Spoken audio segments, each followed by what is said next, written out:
Warhol. I think that's Neil Young. No, that's Tom Waits. I think it's Neil Young. It was confirmed. It's Tom Waits. Damn it. Kerouac. My name's Gil Keogh. I'm originally from all over the place. Born and raised in New York. Sometime in Dominican Republic, 4.5 years there. Came back to the Bronx for a while and been in Pennsylvania for about 25 years. Cool. And you are, what do you do? I am the dancing DJ. Nice. So mobile DJ. I've been all over the place doing that. Been as far as Charlotte, North Carolina, to DJ parties. Never met a party I didn't like.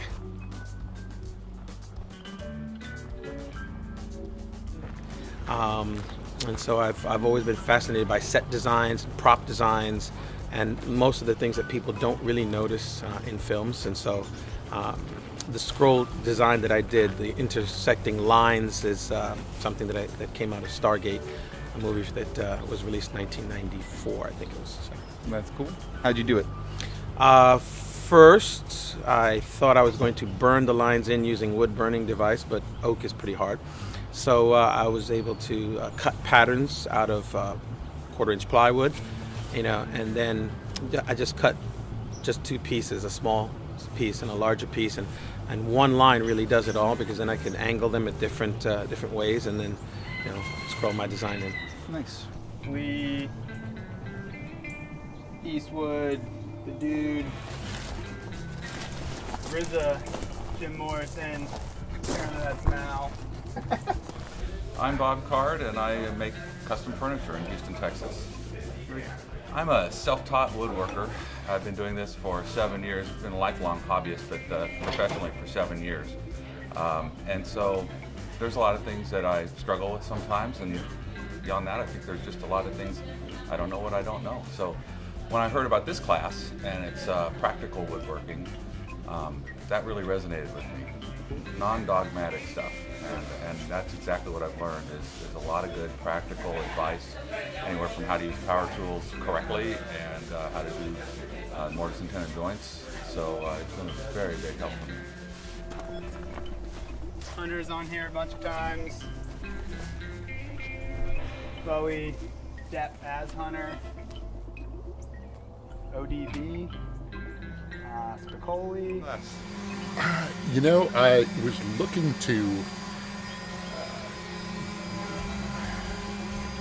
not just learn woodworking, but get something in my life that could be more of a meditation, more of an opportunity to be able to walk away from the work I do every day, walk away from the keyboard, from the office, from the stress of it all, and get my hands on something tangible, something real, something I could do to disconnect while really connecting. It's at the risk of sounding real new agey, almost mindfulness practice, right?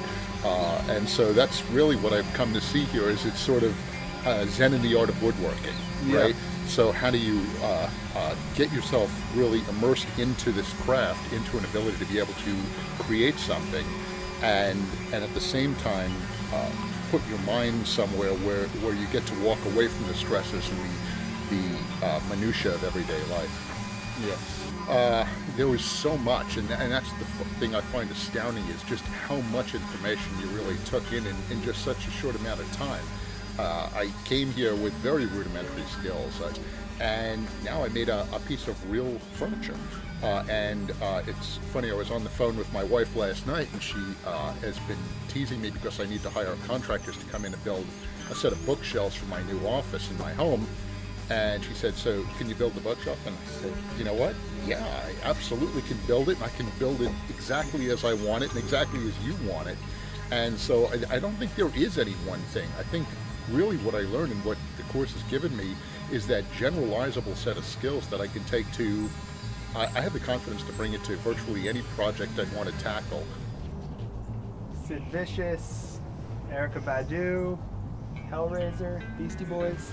Yep, it's been about a year and a half that we've been doing full time, something I've been working on for some years on the side, and finally had the opportunity to take it to the next level. And it really started with design, and that's kind of where I've been. I've been more design focused and oriented, and I have those skills.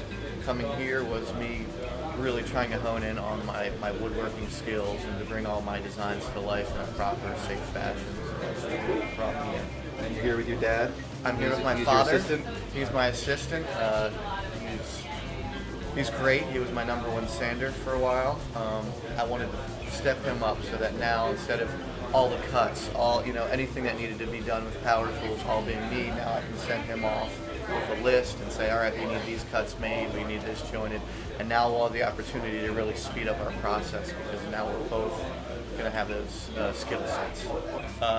My van is a utilitarian van. The mural on the side is just a portion of it, but I live in my van for about a quarter of the year when I'm traveling. So I've got a queen size bed on the top. It breaks down into 2 bunk beds. It's a queen size bed when I bring my girlfriend on the road, and it's a bunk bed when I bring my dad on the road. So Very good. yeah, yeah. Who did the artwork?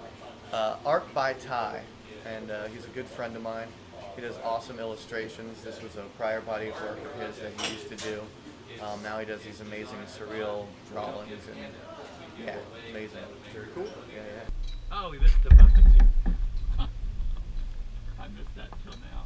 They're not the Muppets, though. Well, there's the Cookie Monster. What, you mean they're not the Muppets? No, they're not the Muppets. That's Sesame Street. That's the Muppets?